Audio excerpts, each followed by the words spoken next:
வணக்கம். ஐயா சு. வெங்கடேசன் அவர்கள் எழுதிய வீரயுக நாயகன் வேல்பாரி பகுதி 46. விலங்கின் பாய்ச்சலை பின்னுக்கு தள்ளும் ஆற்றல் கொண்டது வேல்பாரியின் பாய்ச்சல்.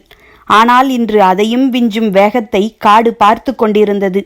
பாரி வேட்டை தொடங்கியது. நானேற்ற துடித்து கொண்டிருந்த விரல்களை கட்டுப்படுத்த போராடினான் பாரி. கட்டுப்பாடுகளை எல்லா நேரங்களிலும் மனம் சிறப்பாக கையாள்வதில்லை. இரத்தக்கரை படிந்த கணத்தில் அதன் முடிவு எப்படி இருக்கும் என்பது ஊகத்துக்கு அப்பாற்பட்டது. அவன் நினைத்ததை விட விரைவாக இந்த இடத்துக்கு வந்து சேர்ந்து விட்டான். சிறு குன்றின் மறுபக்கத்தில் எதிரிகளின் வருகைக்காக காத்திருந்தான். வீரர்கள் இருவரும் ஆயத்த நிலையில் நின்றனர். அளவனும் கீதானியும் அம்பின் முனையில் நஞ்சு முல்லை செருகி கொடுத்துவிட்டு மறு அம்பினை கொடுக்க காத்திருந்தனர். காஞ்சிரை மரத்தின் பின்னணியில் அவர்களின் உருவம் கண்ணில் படும் பொழுதுக்காக காத்திருந்தனர் அனைவரும். ஓசை எழுப்பியவனின் தொண்டைக்குழியில் ஈட்டியை செருகியவுடன் அவன் ஓடைக்குள் சரிந்து விழுந்தான். அவன் விழுந்து மடிந்ததை பார்த்த பிறகுதான் காலம்பன் அந்த இடம் விட்டு புறப்பட்டான். ஓட்டத்தை நிறுத்தி ஓசை கேட்டு திரும்பியதும் அவனை தேடி தாக்கவும் அவன் இறந்துவிட்டானா என்பதை உறுதிப்படுத்தவும் காலம்பன் செலவழித்த நேரம்தான் பாரி முன்வந்து சேர கூடுதல் வாய்ப்பை உருவாக்கியது. முன்னோக்கி சென்று மிக பொருத்தமான இடத்தை தேர்வு செய்து காத்திருந்தான் பாரி. ஓசை கொடுப்பவனை கொன்ற பிறகுதான் காலம்பனின் மனதில் குழப்பங்கள் தோன்றத் தொடங்கின. காரமலையின் மேல் விளிம்பிலிருந்து அவ்வப்போது ஓசை கேட்டது. காலை நேரத்து உயிரினங்களின் ஓசை என்றே கவனம் கொள்ளாமல் விட்டுவிட்டோம். அவை அனைத்தும் மனிதர்கள் எழுப்பிய ஓசை என்றால் அவர்கள் யாருக்காக எழுப்பினார்கள்? இந்த ஓசை கேட்டு வரப்போகிறவர்கள் யார்? அல்லது ஆயத்த நிலையில் நிற்கப் போகிறவர்கள் யார்? நம்மீது தாக்குதல் தொடுக்க எந்த இடத்தை அவர்கள் தேர்வு செய்துள்ளனர் என்று அவன் சிந்தித்து கொண்டிருந்த போது பாரி தேர்வு செய்த இடத்தில் மிகச் சரியாக வந்து கொண்டிருந்தான் காலம்பன். வில்லில் இழுபடும் நான் விடுபடும் கணத்துக்காக காத்திருந்தது. வீரர்கள் இருவரும் பாரியின் தொடக்கத்தை எதிர்பார்த்திருந்தனர். வலது கையின் பிடரி நரம்பு முறுக்கேறிய போது விரல்களின் வலு இன்னும் கூடியது. ஆனாலும் முதன்மையாக ஓடிக்கொண்டிருக்கும் காலம்பனை நோக்கி பாரி அம்பினை எய்தவில்லை. அடுத்தடுத்து 3 முறை அம்பை எய்துவதற்கு ஏற்றாற்போல் எதிரிகளின் கூட்டம் தடுப்பேதும் இல்லாமல் முழுமையாக முன்னால் வரும் வரை காத்திருந்தான் பாரி. தனது தாக்குதல் இலக்குக்குள் எதிரி வந்த பிறகும் தாக்காமல் காத்திருக்க பயிற்சி கை கொடுப்பதில்லை. அங்கு கை கொடுப்பதெல்லாம் முழுமையையும் அழிக்க வேண்டும் என்ற வெறி மட்டும்தான். அடங்காத வெறி கொண்டு நிதானத்தை கை கொள்வது மட்டுமே மனம் பக்குவப்பட்டதன் உச்ச அடையாளம். அம்பின் முனை கண்ணிமை பொழுது கூட முன்பாய்ந்தோ பின்தங்கியோ சென்றுவிடக்கூடாது என்பதில் மிக கவனம் கொண்டிருந்தான் பாரி. குன்றின் மேடான பகுதியிலிருந்து சிறு ஓசை கேட்டு காலம்பன் திரும்பிய கணத்தில் அம்புகள் காற்றை கிழித்து கொண்டு வந்தன. தற்காத்து கொள்ள மரங்களோ பெரும் பாறையோ அற்ற வெறும் கொடிகள் மட்டுமே படர்ந்து கிடக்கும் இடத்தில் பாய்ந்து வந்த அம்பில் ஒன்று கூட இலக்கு தப்பவில்லை. 2வது அம்பை தொடுக்க எடுத்துக்கொண்ட நேரம் மட்டுமே எதிரிகளுக்கு கிடைத்த சிறு வாய்ப்பாக அமைந்தது. எதிர்பாராத தாக்குதலை எதிர்கொள்ள சில கணங்கள் தேவைப்பட்டன.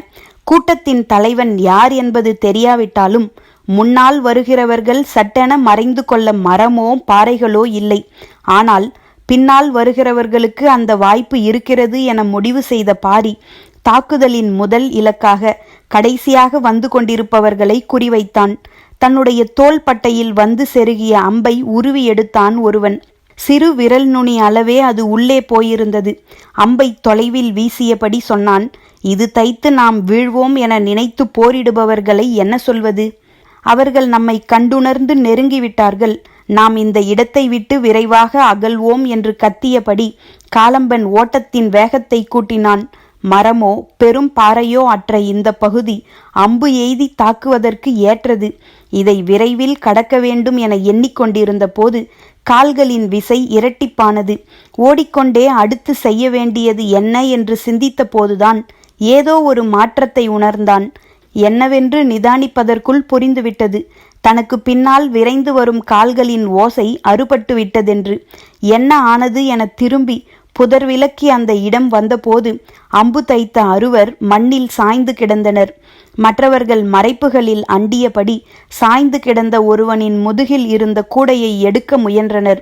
அம்பு எய்துகிறவர்கள் உயரமான மிக பொருத்தமான இடத்திலிருந்து எய்துவதால் தப்பிப்பது கடினமாக இருந்தது. கூடையை கழற்ற முற்பட்ட போது இன்னொருவனின் கழுத்தில் செருகியது அம்பு. அவன் மயங்கிச் சரிய அதிக நேரமாகவில்லை. நிலைமையின் விபரீதத்தை காலம்பன் உணரத் தொடங்கினான். அவை வெறும் அம்புகள் அல்ல. நஞ்சு தடவிய அம்புகள் கூட உடலை செயலிழக்கச் செய்ய நாள் கணக்கிலாகும்.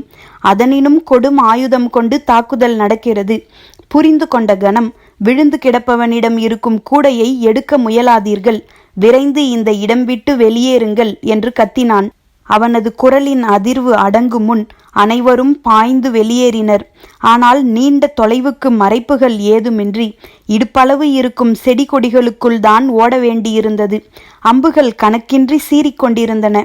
பாரி முழு வேட்டையையும் முடிக்க முயன்று கொண்டிருந்தான். முன்னால் சென்று கொண்டிருந்த காலம்பனின் பாய்ச்சல் மின்னல் வேகம் கொண்டது. கணிக்க முடியாத வேகத்தில் அவர்களின் கால்கள் பாய்ந்து கொண்டிருந்தன. தங்களின் போக்கை சட்டென மாற்றி இடப்புறச் சரிவில் இறங்கலாம் என காலம்பன் முடிவு செய்தான். அது தாக்குதல் தொடுப்பவர்களுக்கு குழப்பத்தை உருவாக்கக்கூடியது.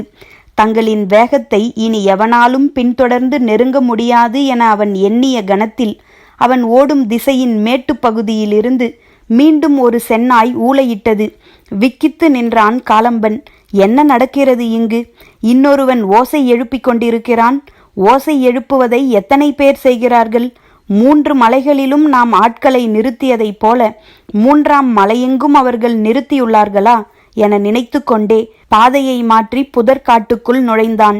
பெருமரங்களும் அடர்ந்த புதர்களும் இனி இல்லை. குறுமரங்களின் காடும் பனைமரக் கூட்டமே விளைந்து கிடக்கின்றன. கண் காணாமல் மறைந்து விரைவதற்கு இனி வாய்ப்பில்லை என்று காலம்பன் கணித்த போது அவன் போன புதிய திசையின் எதிர்ப்புறத்திலிருந்து கோட்டானின் குரல் கேட்டது. பனங்காட்டிலிருந்து இயல்பாக கேட்கும் ஓசைதான் அது. ஆனால் அது கோட்டானின் ஓசை என்று நம்ப காலம்பன் ஆயத்தமாக இல்லை. எந்த திசையும் அவர்கள் சூழ்ந்து விட்டார்கள் என்ற முடிவுக்கு போனான். சற்றே வேகம் குறைந்த போது உடன் வந்து நிற்பவர்களின் எண்ணிக்கை பேரதிர்ச்சியை கொடுத்தது. அம்புகளுக்கு தப்பி வந்து சேர்ந்தது 6 மட்டுமே. பேரழிவு 10 பனை தொலைவை தாண்டும் முன் நிகழ்ந்து முடிந்துவிட்டது.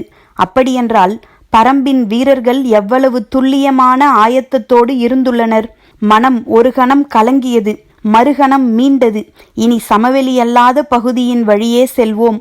இந்த 6 போதும். அவர்களின் தோளிலே இருக்கும் 2 கூடை போதும். எண்ணிக்கொண்டே அதற்கு தகுந்த திசை வழியை தேர்வு செய்தான் காலம்பன். சற்றே பின்வாங்கி சிற்றோடையை கடந்து இடப்புற காட்டை ஊடறுத்து செல்ல முயன்றான். அவனது வருகைக்காக காத்திருந்தான் பாரி. குறிப்பொலிகள் சரியான அடையாளங்களை பாரிக்கு காட்டிக் கொண்டிருந்தன. மிகவும் கவனமாகத்தான் சிற்றோடையில் காலம்பன் இறங்கினான். அதைவிட கவனமாக பாரி அவனை நோக்கிக் கொண்டிருந்தான். அடுத்தடுத்து அவர்கள் உள்ளே இறங்கினர். காத்திருந்த பாரியின் விரல்கள் நாணை விடுவித்த போது அம்புகள் சீறின. ஓசை கேட்டதும் எதிரிகள் சிற்றோடை எங்கும் கிடக்கும் பாறைகளின் மறைவில் பதுங்கினர். 2 மீது அம்பு தைத்தது உறுதி என்று வீரர்கள் சொன்னார்கள். ஆனால் எல்லோரும் பாறையின் மறைவில் பதுங்கியதால் தாக்கப்பட்டவர்கள் எத்தனை பேர் என தெரியவில்லை. சற்றே விலகி அவர்களை எதிர்கொள்ளும் முகமாக கீழ் திசைக்கு போக முடிவெடுத்தான் பாரி. புதற்காட்டை கிழித்து கொண்டு ஓடைக்கரையோரம் ஓடின கால்கள். சரிபாதிக்கு மேல் வீழ்த்திவிட்ட மகிழ்வில் வீரர்களின் வேகம் பல மடங்கு அதிகரித்தது. பாரியின் கணிப்பையும் நுட்பத்தையும் வீரத்தையும் ஆவேசத்தையும் அருகிருந்து பார்க்கும் இந்த கணம் மற்ற 4 இணையற்றதாக இருந்தது. சிற்றோடையின் கீழ் திசைக்கு வந்ததும் பொருத்தமான இடத்தில் நின்று பார்த்தான் பாரி. தாக்கப்பட்ட இடத்தில் சரிந்து கிடந்த 2 தவிர வேறு யாரும் இல்லை. அதற்குள் எங்கே போனார்கள் என அவன் தேடிய போது கூவல் குடியினரின் ஓசை ஓடையின் மேல்புறத்தில் இருந்து கேட்டது.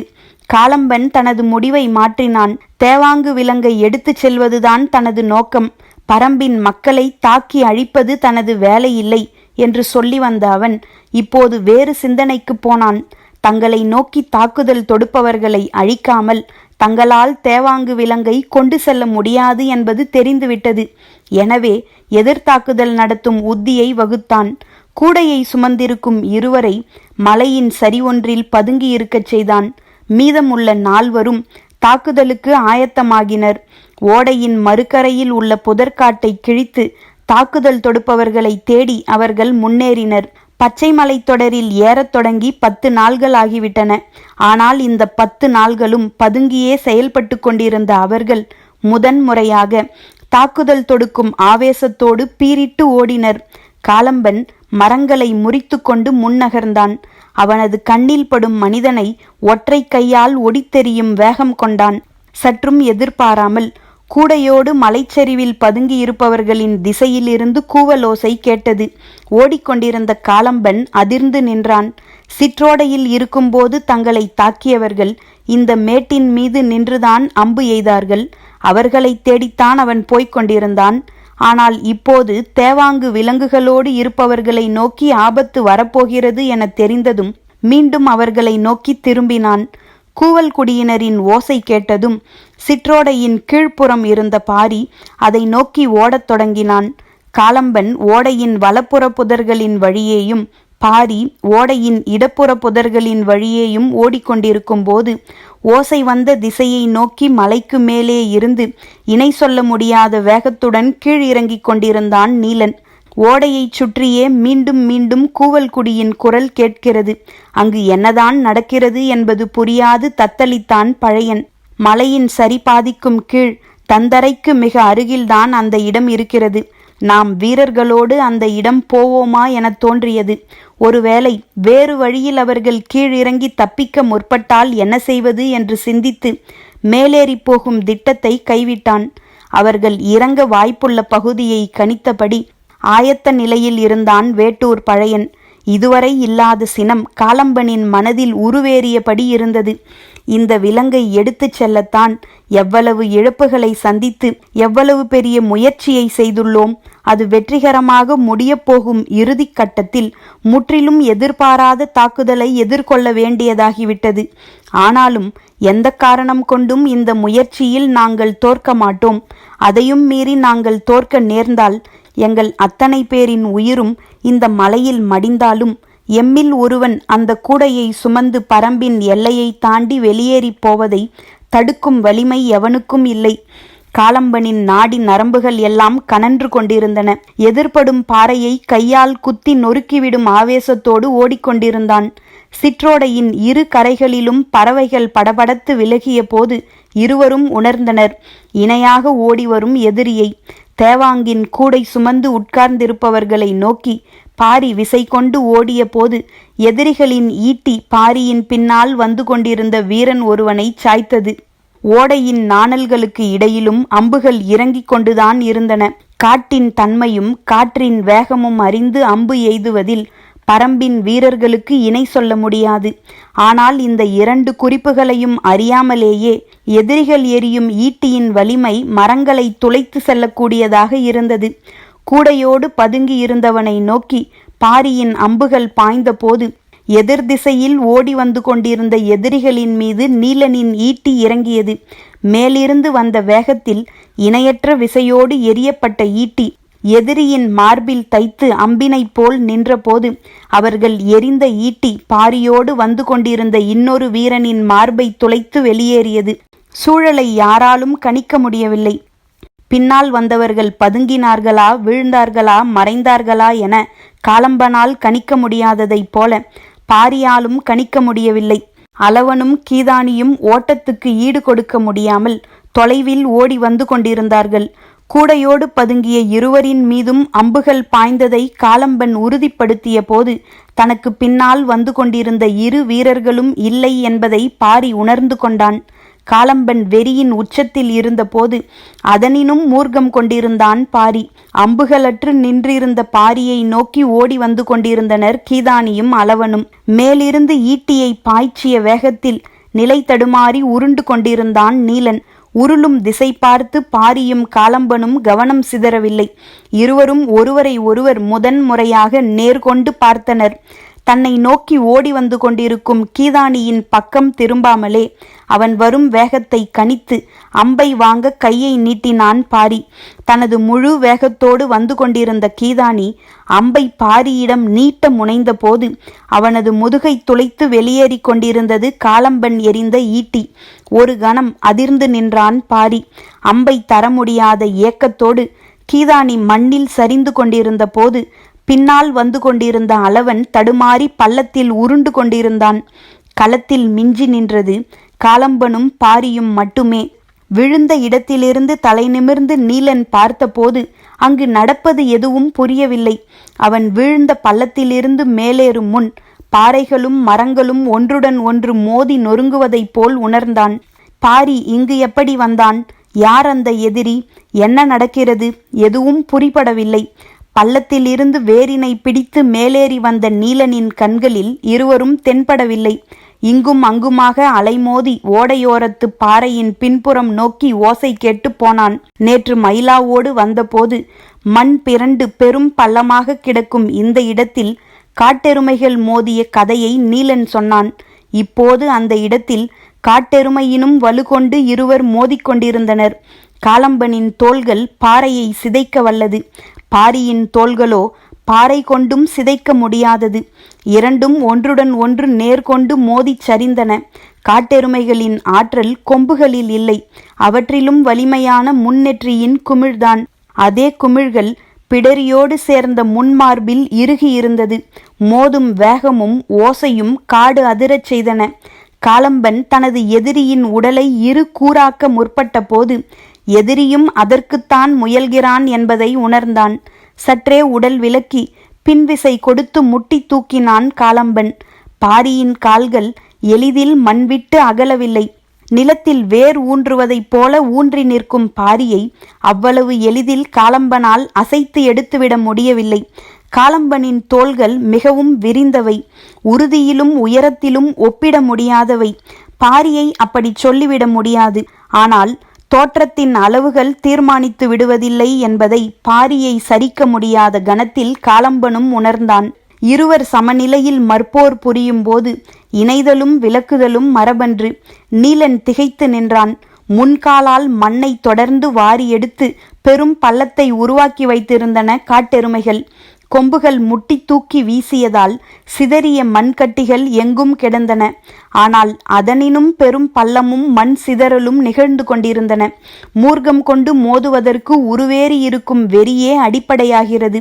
இவ்வளவு பெரும் வீரர்களோடு காட்டை கிழித்து உள்நுழைந்து தேவாங்கை கைப்பற்றி வெளியேறப்போகும் கடைசி பொழுதில் மரித்து அழிக்கும் இவனின் உயிர் எடுக்காமல் விடேன் என்று மண் பிளப்பதைப் போல் அடித்து நகர்த்தினான் காலம்பன். பரம்பின் குல அடையாளத்தை கைப்பற்றி 3 மலை கடந்து உயிர் பல சிதைத்து காரமலையின் கரை தொட நினைக்கும் இவனின் எலும்பு கொண்டு இந்த இடம் அகழ்ந்து கீதானியை அடக்கம் செய்ய குழி அமைப்பேன் என்று மனதுக்குள் முழங்கினான் வேல்பாரி. காட்டெருமைகளின் குணங்கள் மாற்ற முடியாதவை. ஒன்றுடன் ஒன்று மோதி எதிரியின் மரணம் பார்த்துத்தான் களம் விட்டு அகலும். அது எத்தனை பகல் எத்தனை இரவானாலும் பின்வாங்காது. பாதக்குழம்பிலிருந்து உச்சிக்கொம்பு வரை அடங்கா சினம் தேங்கி நிற்கும். அந்த சினமே கிழிப்படும் மேல் தோளினை தனது கொம்பு கொண்டு கூடுதலாக கிழித்து தனக்குத்தானே வெறியேற்றி கொள்ளச் செய்யும். இருவரும் அதனையே செய்தனர். சோர்வும் தளர்வும் நெருங்காத வண்ணம் உள்ளுக்குள்ளிருந்து ஆத்திரத்தை ஊதி பெருக்கிக் கொண்டனர். எதிரியை சாய்க்கக்கூடிய வேலை நீடிப்பதை ஒருவராலும் பொறுத்து கொள்ள முடியவில்லை.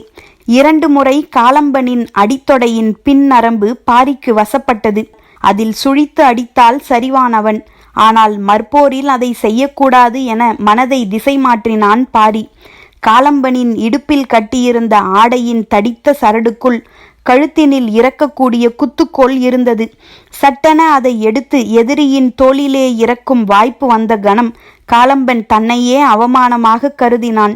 எனது வீரத்தை எனது கையால் சிதைக்கும் செயலை விட நான் மரணத்தையே தழுவுவேன் என்று உறுதி கொண்டான். அவனது எண்ணம் அந்த உறுதி ஏற்கும் கணம் பாரியின் எதிர்பாராத தாக்குதலில் தூக்கி அடிக்கப்பட்டான். மண் சிதைந்து எங்கும் தூசி படர்ந்து கொண்டிருந்த போது சரிவிலிருந்து இறங்கி வந்து சேர்ந்தான் தேக்கன்.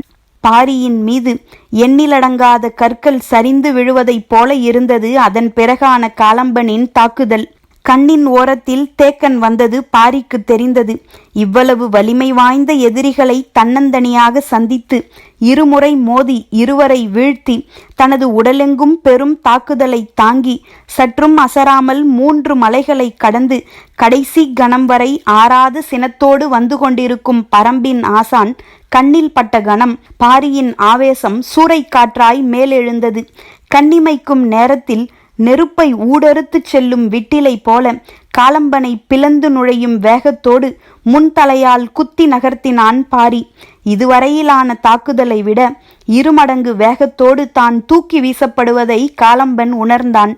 தனியொரு வீரன் தன்னை முட்டிச் சாய்க்கும் வீரத்தோடு இருப்பதை முதன்முறையாக உணர்ந்த காலம்பன் அதே முன்தலை முட்டின் வழியே விலா எலும்பை நொறுக்கி அவனது வீரத்துக்கு கைமாறு வழங்க வேண்டும் என்ற வெறி கொண்டபடி மண்ணில் விழுந்த வேகத்தில் புரண்டு எழுந்தான்.